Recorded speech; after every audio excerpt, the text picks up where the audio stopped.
सबसे पहले प्राणायाम, क्योंकि श्वास का, दमा का, एस्थमा का, ब्रोंकाइटिस का, साइनसाइटिस का, नाक के अंदर हड्डी बढ़ गई, कफ जमा हो गया, नजला पुराना हो गया, इसका जितना प्रभावी उपाय प्राणायाम हो सकता उतना कुछ हो ही नहीं सकता। इसलिए सबसे पहले हम प्राणायाम कराएंगे, उसके बाद में जो हम घरेलू उपचार हैं उसके बारे में आपको परिज्ञान देंगे कि किस तरह से आप अपने अस्थमा को, दमा को, श्वास की बीमारी को योग और प्राणायाम के द्वारा अच्छा कर सकते हैं, और फिर ये घरेलू उपचार, ये प्राकृतिक उपचारों के द्वारा भी कैसे मदद ले सकते हैं। सबसे ज़्यादा प्रभावी होगा प्राणायाम। सीधे बैठे, सिद्धासन, सुखासन या पद्मासन, किसी भी आसन विशेष में दाहिने पैर को उठा करके बाएं पैर के ऊपर रखना और बाएं पैर को उठा करके दाहिने पैर के ऊपर रखना, ये पद्मासन। यदि आप इसमें बैठ सकें तो पद्मासन में बैठ करके प्राणायाम करें, और यदि पद्मासन में आप नहीं बैठ सकते तो सिद्धासन या सुखासन, किसी भी एक आसन विशेष में प्राणायाम का अभ्यास किया जा सकता है। सबसे पहले हम अब प्राणायाम की प्रक्रियाओं को प्रारंभ करते हैं भस्त्रिका से, क्योंकि भस्त्रिका कपालभाति, बाह्य, अनुलोम विलोम, भ्रामरी, उद्गीत और श्वासों के साथ, प्राणों के साथ प्राणों की आराधना, ये इतना प्राणायाम तो हम जरूर कराते हैं। और इन प्राणायामों की प्रक्रियाओं का अभ्यास करके हमने उन लोगों को स्वस्थ किया जो एक एक बार बस श्वास गिन गिन के ले रहे थे, और एक एक दिन में जो 10-10, 20-20 बार इनहेलर जिनको लेना पड़ता था, वो इनहेलर भी छूटते हैं। अस्थमा का जो पंप है वो छूट जाता है। और दमा, जिसके बारे में अभी तक यही सुनता आया था, इंसान के दमा दम के साथ ही मिटता है, वो मैं कहता हूँ दमा एकदम ठीक हो जाता है, और उसको ठीक करता है प्राणायाम। और प्राणायाम की प्रक्रिया में सबसे पहले भस्त्रिका, दोनों हाथ ध्यान मुद्रा में, वायु मुद्रा में, किसी भी मुद्रा विशेष में घुटनों पर, श्वास भीतर गहरा भरेंगे,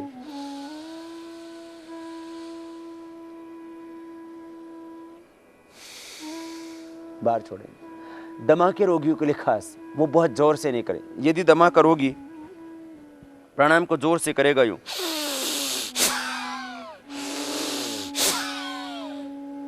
तो उसकी श्वास की प्रॉब्लम बढ़ सकती है। यदि जोर जोर से झटका मार के किया तो श्वास की प्रॉब्लम बढ़ेगी। इसलिए ध्यान रखें, जिनको अस्थमा है, श्वास की प्रॉब्लम है, वो धीमी गति से प्राणायाम करें। कैसे? लंबा गहरा श्वास यूं फेफड़ों में भरे, यहां पर बाहर छोड़, धीरे धीरे श्वासों को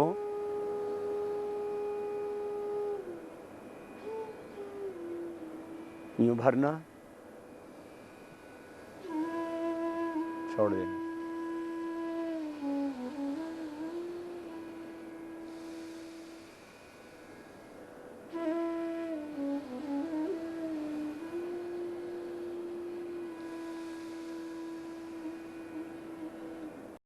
लंबा गहरा श्वास लेना। श्वास आज इंसान भरता ही नहीं कर, इसलिए तो बीमार हो गया।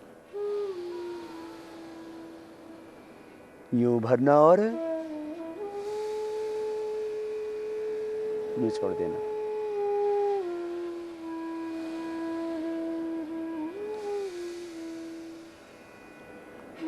साधारण जो हम श्वास भरते हैं उससे हमारे फेफड़े पूरे स्वस्थ नहीं हो पाते,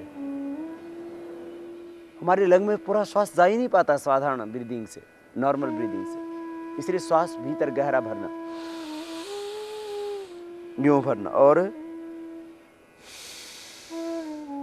यूं बाहर छोड़ना। ये भस्त्रिका प्राणायाम। भस्त्रिका, कपालभाति, बाह्य, अनुलोम विलोम, भ्रामरी, उद्गीत आदि समस्त प्राणायाम हम करेंगे। इनसे अस्थमा तो ठीक होगा ही, और साथ में आपको कोई दूसरी भी प्रॉब्लम है, माना कि आपको हार्ट की प्रॉब्लम है, हाइपरटेंशन की प्रॉब्लम है, स्ट्रेस बहुत रहता है, डिप्रेशन है, आपको नींद नहीं आती है, या और भी दूसरा कोई भी रोग है, आपकी सारी व्याधियां इन्हीं प्राणायामों के अभ्यास से मिटेंगी। परंतु आपको, क्योंकि यदि अस्थमा है तो अस्थमा के ऊपर आप ज्यादा अपने आप को कंसंट्रेट करना, मन श्वास भीतर गहरा भरते हुए मन में विचार करना, मेरे फेफड़े स्वस्थ हो रहे हैं, मेरे फेफड़ों में शुद्ध प्राण का संचरण हो रहा है और जो भी भीतर विकार हैं सब दूर हो रहा है। जिनको लंग फाइब्रोसिस की प्रॉब्लम होती है उनको भी हमने अच्छा किया। जो ऑक्सीजन पर थे पेशेंट, जो हर समय मशीन पर रहते थे, उनको भी हमने देखा कि वो प्राणायाम के करने से स्वस्थ हो गए। ऐसा होगा, थोड़ा वक्त लगेगा। बस यदि श्वास भीतर पूरा भर नहीं पाते तो धीरे धीरे अभ्यास से पूरा भरने लगेंगे और कुछ आप अपने आसपास की प्रकृति से, कुछ घरेलू उपचारों से, कुछ आयुर्वेद की औषधियों से प्रारंभ में मदद ले सकते हैं यदि बहुत ज़्यादा अस्थमा बढ़ा हुआ है तो। अन्यथा प्राणायाम ही से आप काफ़ी स्वस्थ हो जाएंगे। श्वासों को भीतर गहरा भरना और बाहर छोड़ना, ये प्राणायाम अस्थमा वाले 5 मिनट कर सकते हैं। एक नॉर्मल पेशेंट को हम 2 मिनट लगभग करने के लिए बोलते हैं, या स्वस्थ व्यक्ति को 2 मिनट करने के लिए बोलते हैं, लेकिन अस्थमा वाले इसको 5 मिनट कर सकते हैं। बस धीरे धीरे यूँ लेना।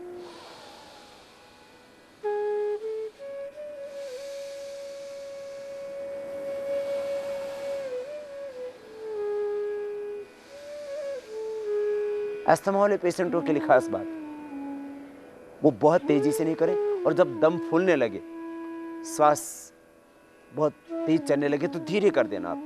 आपने माना ये जोर जोर से किया,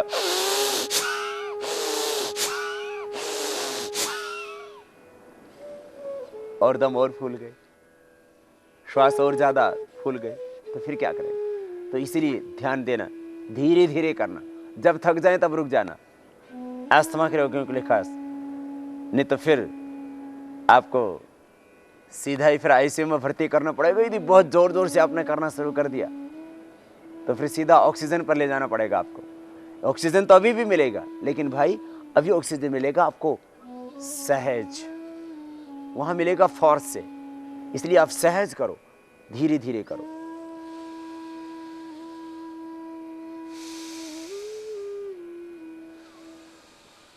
यूं गहरा श्वास डायफ्राम तक भरना फेफड़ों में और बाहर छोड़ना। ये प्रक्रिया होगी श्वासों को भरने की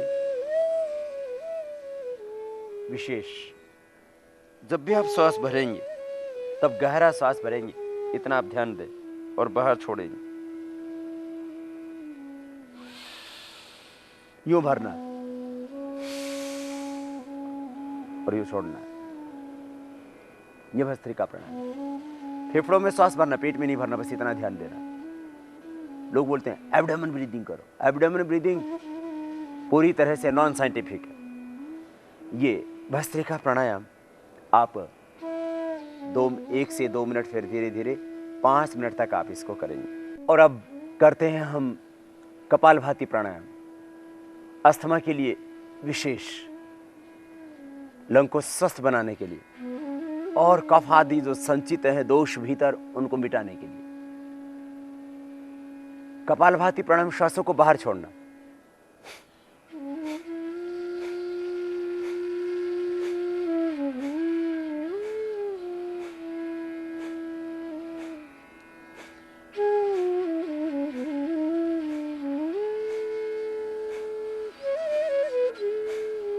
श्वासों को बाहर छोड़ने की प्रक्रिया कपालभाति प्राणायाम।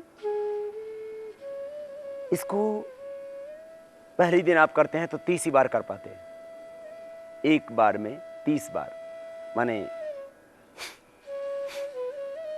आप 30 बार करेंगे तो शायद थक जाएंगे। धीरे धीरे अभ्यास बढ़ेगा तो 1 मिनट में आप 60 बार कर पाएंगे।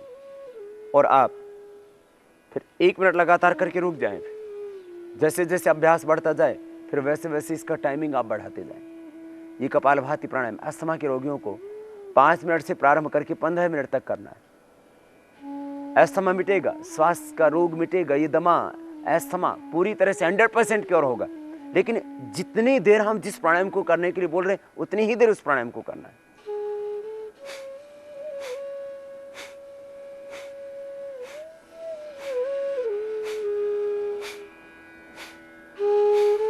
इस तरह से श्वासों को बाहर छोड़ते हुए ये कपालभाति प्राणायाम आपको करना है अस्थमा के लिए 15 मिनट। टोटल प्राणायाम आपको करना है लगभग 45 मिनट। भस्त्रिका लगभग 5 मिनट, कपालभाति लगभग 15 मिनट, बाह्य प्राणायाम यदि हो सके तो 3 से 5 बार कर लेना, ना हो तो अग्निसार ही कर लेना उसकी जगह। फिर अनुलोम विलोम प्राणायाम लगभग 15 मिनट, फिर भ्रामरी, उद्गीत और श्वासों पर ओम का ध्यान। ये प्राणायाम भी आप लगभग 3-3 मिनट कर लेना, तो लगभग 45 मिनट लगेंगे आपको प्राणायाम करने में। और यदि आप अस्थमा के पेशेंट हैं तो बीच में विश्राम भी करना पड़ेगा। तो 45 मिनट का सीधा सा अर्थ है जितनी देर आपने प्राणायाम किया कम से कम से आधी समय तो आपको विश्राम करना पड़ेगा। तो लगभग 1.5 घंटा लगेगा आपको प्रारंभ में, और टोटल योगी के एक्सरसाइज करने में लगभग 2 घंटे लग जाएंगे। लेकिन अभ्यस्त होने के बाद लगभग 1 घंटा आपको प्रतिदिन लगाना होगा प्राणायाम में, तो फिर अस्थमा आपको नहीं रहेगा। ये कपालभाति, श्वासों को बाहर छोड़ना,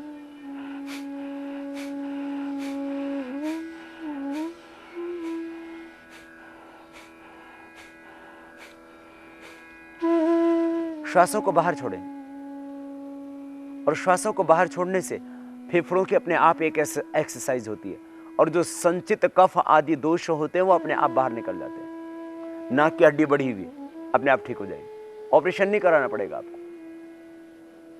नाक के अंदर हड्डी बढ़ी हुई है, मांस बढ़ा हुआ है, यहाँ कफ जमा हुआ है, बहुत पुराने से पुराना नजला है, आंखों की ज्योति प्रभावित हो गई है, कान से सुनाई कम देने लगा है, इन सारी समस्याओं में लाभ होगा आपको प्राणायाम से ही। जब बहुत अधिक कफ बिगड़ जाता है, उस कफ का प्रभाव ही होता है कि आपकी आंखों की ज्योति के ऊपर को प्रभाव पड़ने लगता है, बाल बहुतों के सफेद हो जाते हैं। अक्सर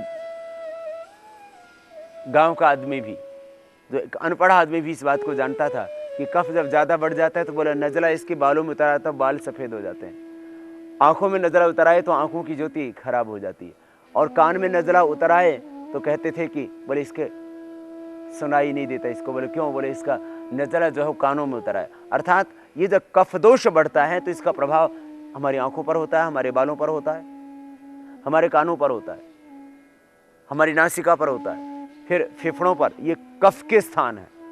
वात पित्त कफ ये जो दोष बढ़ते हैं, तो वात दोष बढ़ता है तो हमारी संधियों को प्रभावित करता है, पित्त दोष बढ़ता है तो आंखों के ऊपर को प्रभाव पड़ने लगता है, आंखें लाल रहने लगती हैं, या सिर घूमने लगता है पित्त रोग बढ़ने से, या फिर एसिड होने लगती है, कलेजे में या छाती में जलन होने लगती है, या फिर पेशाब के अंदर बहुत जलन होने लगती है। तो जैसे पित्त रोग बढ़ता है तो इसके अलग लक्षण है। वात रोग बढ़ता है तो संधियां दर्द करने लगती हैं, तो इसको संधिवात बोलते हैं, गठिया बोलते हैं, अमवात बोलते हैं, जॉइंट पेन होने लगते हैं। और ये जब कफ रोग बढ़ता है तो कफ का प्रभाव पूरे शरीर पर भी पड़ता है।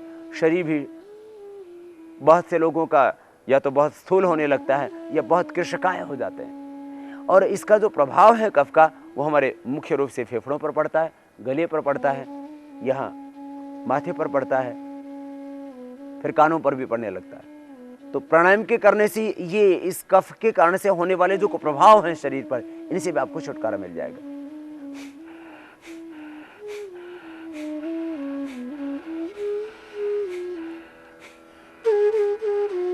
आपको बहुत ज्यादा अस्थमा है, श्वास लेने में और छोड़ने में दिक्कत आ रही, तो बहुत धीरे करें।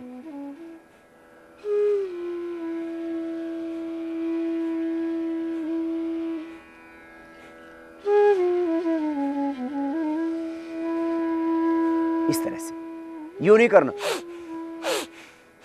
शरीर नहीं हिलाना, और अंदर नहीं भरना, बाहर छोड़ना है।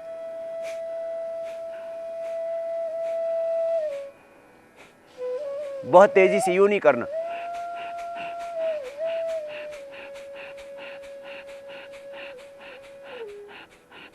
ऐसे नहीं, मध्यम गति मध्यम शक्ति के साथ आप कपालभाति प्राणायाम करना। धीरे धीरे से अभ्यास बढ़ाना, पहले 1 मिनट, 2 मिनट, फिर 5 मिनट, और धीरे धीरे 15 मिनट करना। बहुत ज्यादा कफ बढ़ा हुआ है तो इन्हीं प्राणायामों की मात्रा और बढ़ा सकते हैं। माने कपालभाति प्राणायाम को 20 मिनट भी किया जा सकता है। अनुलोम विलोम प्राणायाम जो इसके बाद आप करेंगे उसको 20 मिनट तक किया जा सकता है। 15 मिनट का जो हम मैक्सिमम टाइम देते हैं उसको भी बढ़ा सकते हैं।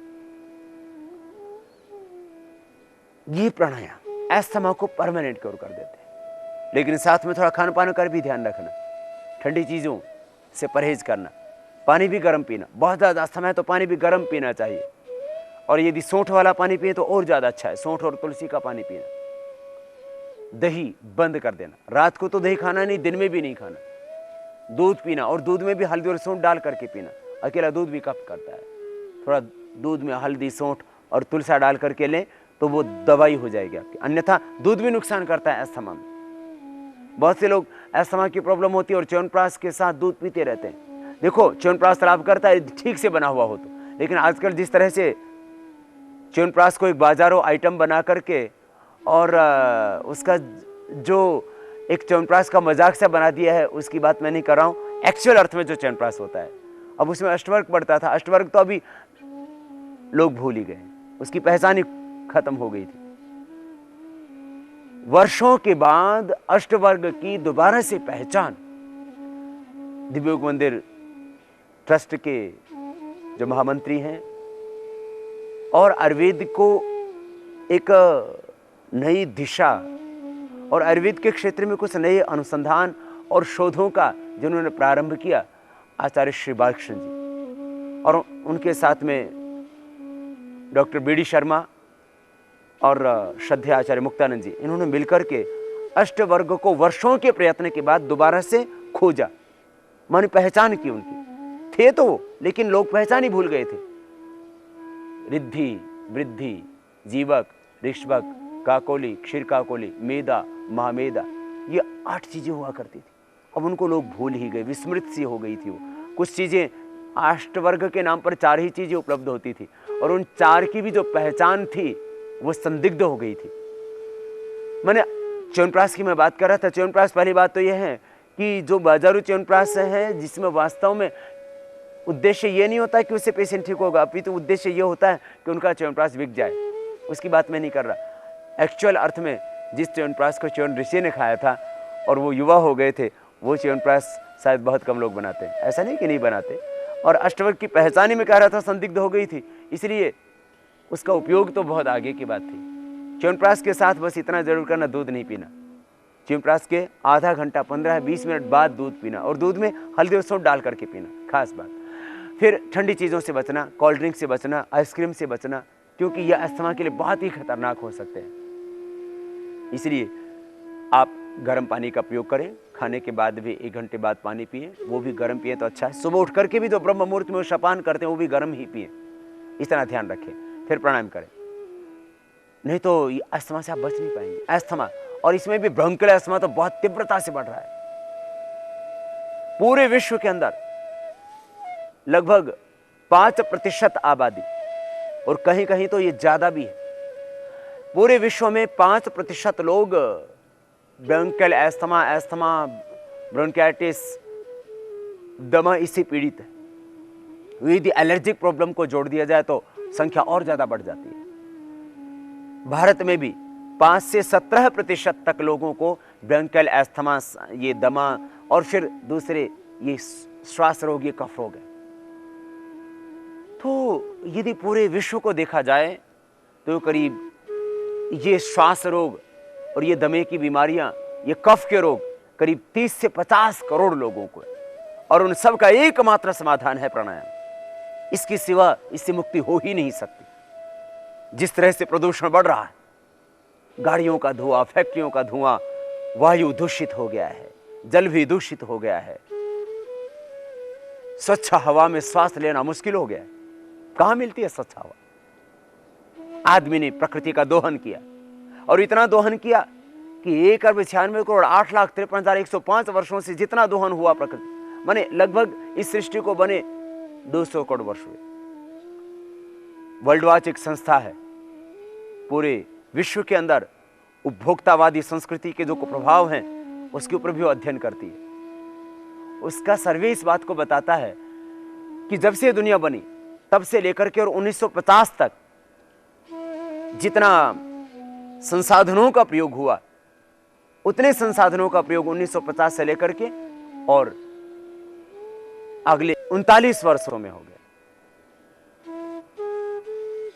माने 39 वर्षों के अंदर 1950 तक जितना प्रकृति का दोहन हुआ उतना प्रकृति का दोहन उसके बाद के 39 वर्षों के अंदर 39 ईयर्स के अंदर उतना प्रकृति का दोहन हो गया। ये विडंबना कहिए, बहुत बुरा हाल। प्रकृति का दोहन इतना ज्यादा इंसान ने कर दिया कि आज फिर ये वायु भी दूषित होगा, जल भी दूषित होगा, पूरा वातावरण दूषित हो गया, पर्यावरण की समस्याएं पैदा हो गई और उसका सबसे ज्यादा कुप्रभाव इंसान ही पर पड़ा और वह अस्थमा, दमा और फिर बाद में टीबी और दूसरे कैंसर जैसे खतरनाक रोगों की चपेट में आ गया। और अब एक ही मात्र समाधान है प्राणायाम, जो आपको सबल बनाएगा, प्रबल बनाएगा, ऊर्जा देगा और उससे इन रोगों से आप बच सकेंगे। इसलिए भस्त्रिका प्राणायाम 5 मिनट करना, कपालभाति प्राणायाम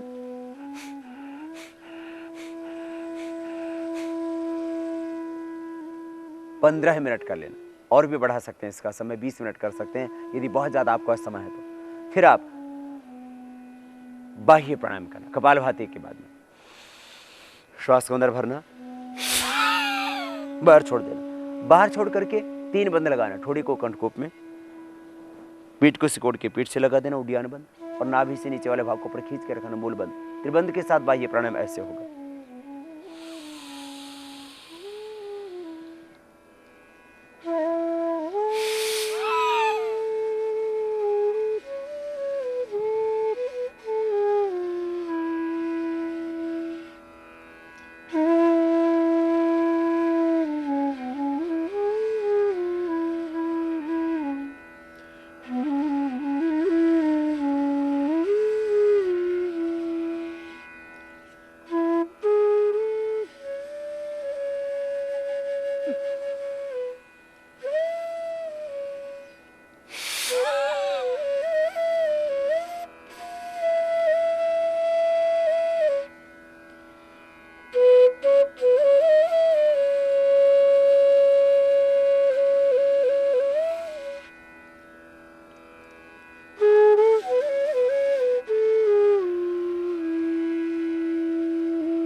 ऐसे ही बाह्य प्राणायाम 3 से 5 बार कर लेना, और ना हो सके बाह्य प्राणायाम माना कि आपके श्वास आप रोक ही नहीं पाते हैं, इतनी देर सांस रोकेंगे तो दम फूलने लगेगा, तो आप अग्निसार कर सकते हैं इसकी जगह।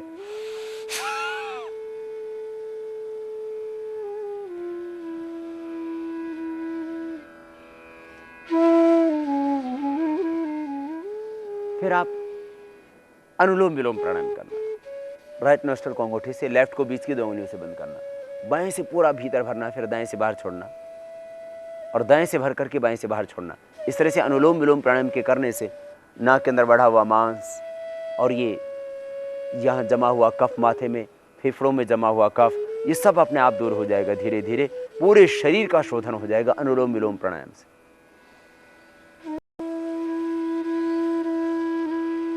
बाएं से प्रारंभ करते हैं हमेशा, बाएं से भरा और दाएं से पूरा बाहर, फिर दाएं से लेना,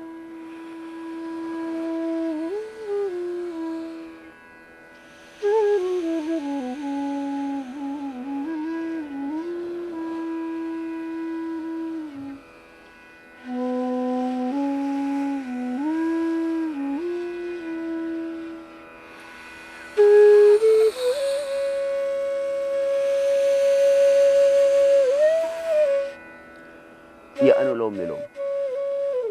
लंबा लेना, लंबा छोड़ना, डायफ्राम तक, फेफड़ों में गहरा सांस भरना, फेफड़ों में, छाती में सांस भरना, पेट में नहीं भरना, बस इतना ध्यान देना, अस्थमा की प्रॉब्लम मिट जाएगी। धीरे धीरे अभ्यास बढ़ाना।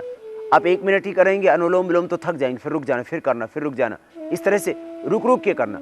बाद में अभ्यास होने के बाद आप लगातार इसको 15 मिनट भी कर सकेंगे, लेकिन उसमें वक्त लगेगा। एकदम आप करने जाएंगे तो नहीं कर पाएंगे, थक जाएंगे। इसलिए शक्ति का अतिक्रमण न करें, जितना सहज हो उतना करें, धीरे धीरे अभ्यास को बढ़ाएं। दमा, अस्थमा, श्वास, एलर्जिक प्रॉब्लम के लिए बहुत जरूरी, जितना ज्यादा ऑक्सीजन मिलेगा आपके फेफड़ों को, जितने आपके फेफड़ों की एक्सरसाइज होगी, सबसे ज्यादा लाभ ही प्राणायाम में फेफड़ों के रोगों में होता है। उसके बाद दूसरे लाभ होते हैं, फिर ज़्यादा ऑक्सीजनेटेड ब्लड बॉडी में जाता है, उससे वाइटल एनर्जी का लेवल ठीक होता है, आपका इंडोक्राइन सिस्टम अच्छा होता है, बॉडी का एनाबॉलिज्म कैटाबॉलिज्म ठीक होता है, हार्मोन्स का जो इम्बैलेंस था वो ठीक होता है। वो सब बात की बातें हैं। सबसे पहला प्रभाव तो आपका जो फेफड़े हैं, जो श्वसन तंत्र है, इसके ऊपर प्रभाव पड़ता है प्राणायाम का। जब श्वास भीतर गहरा भरते हैं, देखो तो फेफड़े फूल जाते, तो पूरी एक्सरसाइज फेफड़ों की हो जाती है। और लगभग 1.5-2 इंच आपके फेफड़े जब आप सांसें भरते हैं और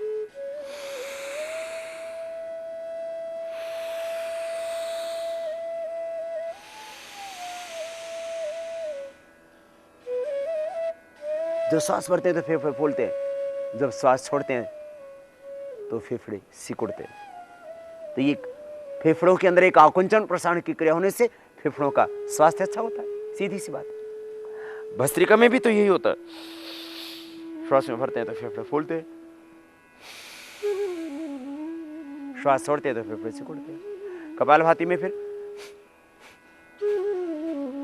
फेफड़ों की एक्सरसाइज होती है धीमे धीमे धीमे धीमे, और वहां जो जमा कफ आदि विकार हैं वो सब ठीक हो जाते हैं। अंदर जो सेलिंग आ गई है, श्वास नली में सोथ आ गया, वो ठीक हो जाता है।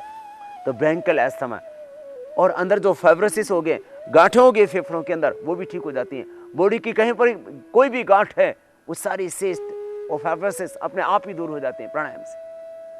अद्भुत लाभ होता है प्राणायाम से। बस जितने समय हम कह रहे हैं उतने समय करना। 5 बार कपालभाति करने से, 5 बार अनुलोम विलोम करने से, 5 बार भस्त्रिका करने से अस्थमा ठीक नहीं होगा। गलतफहमी में ना रहना। कभी तुम ये सोचो कि स्वामी जी ने कहा था अस्थमा ठीक हो जाएगा, मेरा तो अस्थमा ठीक नहीं हुआ, तुमने 5 बार किया। मैंने कहा था 500 बार करना, 1500 बार करना। आप कपालभाति प्राणायाम यदि 15 मिनट करते हैं तो 900 बार हो जाता है। और बहुत ज्यादा अस्थमा है आपको, माने दिन भर में आपको 15-20 बार ही इनहेलर लेना पड़ता है तो भी छूट जाएगा। और किसी किसी का तो पहले दिन छूट जाता है। हमारे शिविरों में ये चमत्कार रोज होता है कि अस्थमा 20 वर्ष से था, 30 वर्ष से था, बचपन में था, 5 वर्ष की उम्र से अस्थमा था, और शिविर में ही अस्थमा ठीक हो गया, दमा ठीक हो गया। बहुत जल्दी ठीक होगा, बहुत जल्दी रिजल्ट मिलेगा, पहले ही दिन से, फर्स्ट डे। बस प्राणायाम पूरा करना। आप ये नहीं कि प्राणायाम कर रहे हैं 15-20 साल में फायदा होगा, 15-20 दिन में फायदा होगा, नहीं, पहले ही दिन से फायदा होना शुरू हो जाएगा। और यदि बहुत ज्यादा अस्थमा बढ़ा हुआ है तो थोड़ा वक्त लग सकता है। और मैं ये नहीं कहता कि सभी को वक्त लगेगा, और ये भी नहीं कहता कि पहले दिन सब ठीक हो जाएंगे। कुछ पहले दिन भी ठीक हो जाते, किसी किसी को थोड़ा समय भी लगता है। लेकिन ऐसा हो नहीं सकता कि प्राणायाम व्यक्ति करे और उसका दमा, अस्थमा, श्वास की प्रॉब्लम उसकी ठीक ना हो, असंभव। ठीक होगा। अनुलोम विलोम प्राणायाम 15 मिनट करना, पूरा श्वास फेफड़ों में गहरा भरना और बाहर छोड़ना।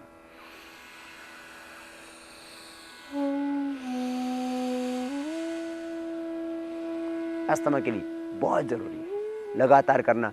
जब थक जाओ तब रुक जाना। फिर इसके बाद में जब पूरा थक जाए तब भ्रामरी प्राणायाम करें, उद्गीत प्राणायाम करें, उससे ध्यान भी अपने आप लगेगा। श्वास भीतर गहरे भरते हुए मन में एक ही विचार, बार बार एक ही संकल्प, मेरे फेफड़े स्वस्थ हो रहे हैं, शुद्ध प्राण का संचरण हो रहा है, पूरा ऑक्सीजन मिल रहा है फेफड़ों को। बस सोचते जाना। जो तुम मन में सोचोगे वही तो तन में घटित होगा। मन का प्रतिबिंब है ये तुम्हारा जीवन, और कुछ भी तो नहीं। इसलिए हमेशा पॉजिटिव सोचो, हमेशा सकारात्मक सोच रखो। ऑलवेज थिंक पॉजिटिव, हमेशा पॉजिटिव सोचो। जितने तुम सकारात्मक रहोगे उतने ही तुम्हारे भीतर सृजन होगा, जितने तुम नकारात्मक होगे उतने ही भीतर और बाहर विध्वंस विघटन होगा। इसलिए पॉजिटिव एटीट्यूड के साथ, सकारात्मक दृष्टि के साथ, पवित्र संकल्प के साथ आप प्राणायाम करना, और फिर देखना कि अस्थमा कैसे ठीक होता है। एकदम, मैं कहता हूं ना, दमा एकदम ठीक होता है, तुम महसूस कर सकोगे पहले ही दिन। योग में खास बात हमने देश और दुनिया के लोगों को यही बताई कि प्राणायाम करो और आज करो, अभी करो और अभी पाओ इंस्टेंट रिजल्ट। अनुलोम विलोम के बाद भ्रामरी में पहले उंगली माथे पर, शेष 3 उंगली आंखों पर, कान पूरे बंद अंगूठे से, श्वासों को भीतर गहरा भरना और बाहर छोड़ना। भ्रमर की तरह नाद करते हुए इसको 3 से 5 बार कर लेना, जितना आपके पास वक्त हो। 3 बार तो करना ही है। अजय चक्र में एक आभा, एक ज्योति का आलोक अपने आप प्रकट होगा। क्योंकि जब आप 15 मिनट अनुलोम विलोम कर लेंगे, 15 मिनट कपालभाति इससे पहले कर लेंगे, तो मन तो अपने आप ही शांत हो जाता है। योगश्चित्त वृत्ति निरोध तथा दृष्टो स्वरूप अवस्थानम। और केवल इतना ही नहीं, तुम निर्विचार हो जाओगे करते करते प्राणायाम। निर्विचार वैशारद्य अध्यात्म प्रसादरितम भ्रा तत्प्रज्ञा, वो अध्यात्म का उन्नत स्तर, रितंभरा प्रज्ञा, ईश्वरी कृपा का प्रसाद तुम्हें मिलेगा सहज। तुम अजय चक्र में ध्यान करते हुए करना भ्रामरी प्राणायाम, तुम पाओगे कि तुम विराट के साथ एकाकार अपने आप ही हो जाओगे।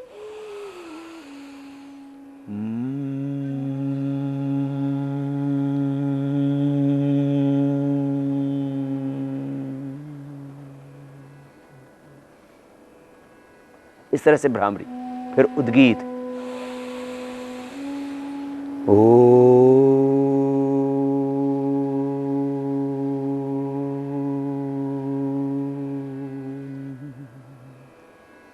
तो ये भ्रामरी और उद्गीत 3 से 5 बार, 3 से 5 बार करने के बाद थोड़ी देर श्वासों पर ओम का ध्यान करना, साक्ष्य हो के दृष्टा बनकर। जो मंद मंद श्वास भीतर प्रविष्ट हो रहा है उसको दृष्टा बन करके देखना। जितना श्वास भीतर गहरा जाएगा उतना ही श्वास का रोग, ये दमा की शिकायत, ये asthma, bronchitis, sinusitis, allergic problem अपने आप ही दूर होगी।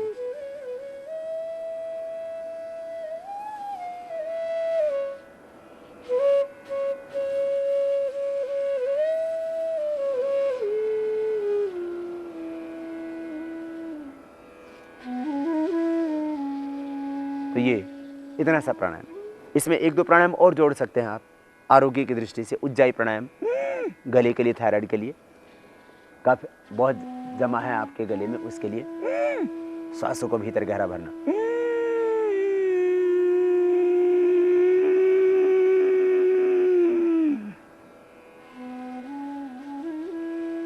और राइट नोस्ट्रल को बंद करके थोड़ी देर रोक लेना। इससे फायदा होगा, लाभ होगा, बेनिफिट मिलेगा ज़्यादा। थोड़ी देर रोक लेना, 10-15 मिनट सेकेंड।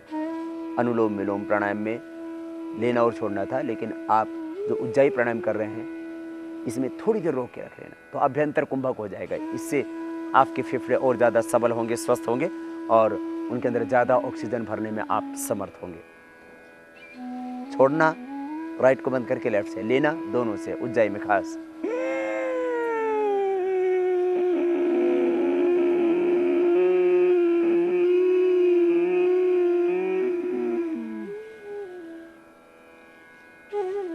पूरा श्वास फेफड़ों में भर, थोड़ी देर रोक के रखा, अभ्यंतर कुंभक की। यदि हार्ट बीपी की प्रॉब्लम है तो रोकना ही, फिर राइट वेस्ट को बंद करके लेफ्ट से श्वास को बाहर छोड़ दिया। इतनी देर ही प्राणायाम जरूर करना।